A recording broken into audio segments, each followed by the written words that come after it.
Hola a todos, sean muy bienvenidos a nuestra línea de tiempo que hemos elaborado junto a nuestros compañeros para poder conocer la historia desde la evolución de la ciencia hasta la actualidad, es decir, la psicología científica.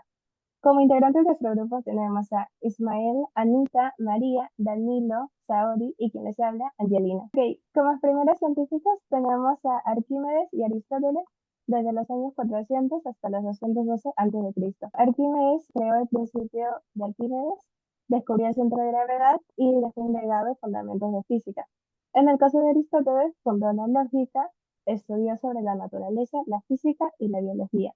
Luego tenemos la etapa de la revolución científica que va desde los años 1543 hasta los 1687, con mayores representantes a Isaac Newton y Francis Bacon. Isaac Newton creó la ley de la teoría de la gravitación universal y desarrolló el cálculo. A Francis Bacon creó el método científico y también es fundador del empirismo. Todos seguimos con la era moderna de la ciencia, que inició en 1492 y terminó en 1789. Significó una potente renovación de los campos de la química, física, astronomía, biología y anatomía humana. Algunos de sus científicos fueron Thomas Edison, que inventó la bombilla eléctrica; Albert Einstein descubrió la teoría de la relatividad y física cuántica. Seguimos con la ciencia en la era contemporánea, que inició de 1689 hasta la actualidad, que se usan procesos complejos que se realizan de manera continua a través de elementos cuyas relaciones se van reconfigurando con el paso del tiempo. Algunos científicos importantes son Stephen Hawking, estudió los agujeros negros y la teoría del Big Bang.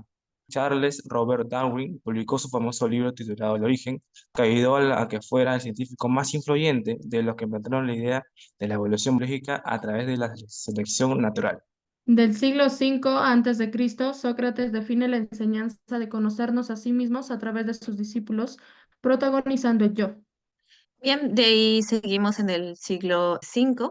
Hipócrates aportó la teoría de los humores, es decir, sobre el buen funcionamiento del cuerpo, que depende del estado de ánimo. En este caso nos habla sobre los cuatro humores, la cual está compuesta por cuatro fluidos, que es la sangre, bilis amarilla, bilis negra y la flema, que en este caso está relacionado con los elementos, que es aire, fuego, tierra y agua.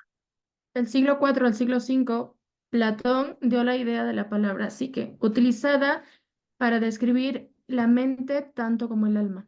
Luego seguimos a Aristóteles, que propone que el alma es lo que da la unidad a las funciones del cuerpo, o en otras palabras, el alma es el principio vital de los seres vivos y que está relacionada con el cuerpo.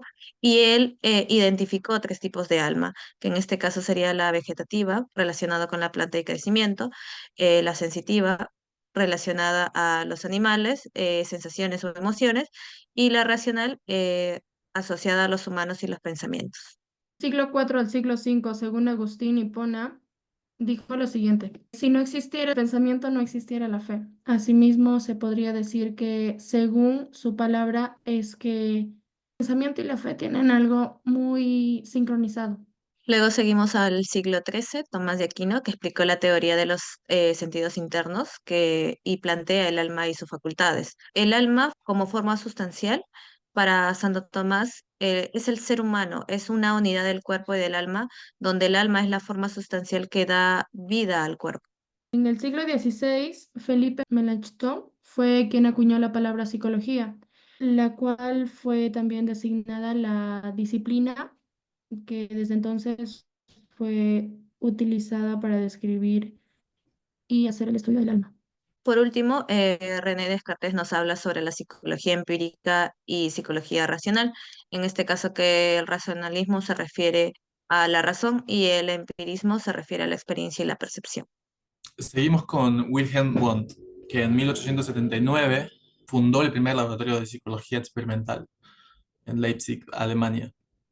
Wundt utilizaba la introspección para analizar los procesos conscientes, centrando su estudio en la percepción y la experiencia interna.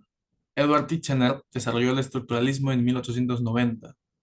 Esta corriente buscaba descomponer la conciencia en sus componentes básicos como sensaciones, sentimientos e imágenes, para entender la percepción y la experiencia consciente.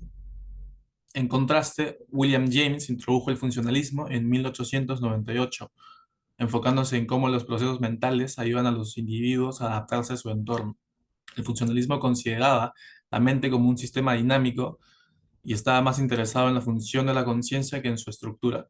En 1913, John Watson fundó el conductismo, una escuela que se centraba en el estudio de conductas observables y medibles, rechazando la introspección. El conductismo se convirtió en una de las corrientes más influyentes del siglo XX. Simultáneamente, Sigmund Freud desarrolló el psicoanálisis en Europa, enfocándose en el inconsciente y las experiencias tempranas. Freud creía que nuestras experiencias inconscientes tienen un impacto significativo en la personalidad y conducta adulta, abriendo un nuevo campo de estudio en psicología. En 1943 tenemos a Abraham Maslow, es considerado el padre del humanismo por su jerarquía de las necesidades.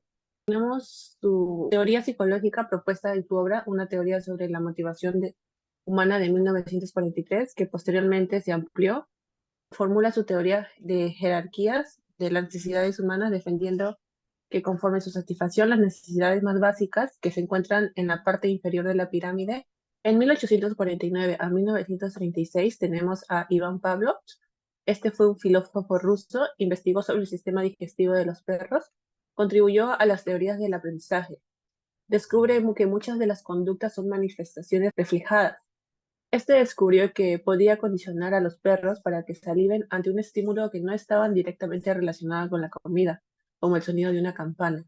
En 1992 tenemos a Muñiz, que según él, él decía que la psicometría era un conjunto de métodos, técnicas y teorías implicadas en la medición de variables psicológicas, siendo su carácter específica en el énfasis y en la especialización en aquellas propiedades métricas exigibles a las medidas psicológicas, independientemente del campo sustantivo de la aplicación y de los instrumentos utilizados.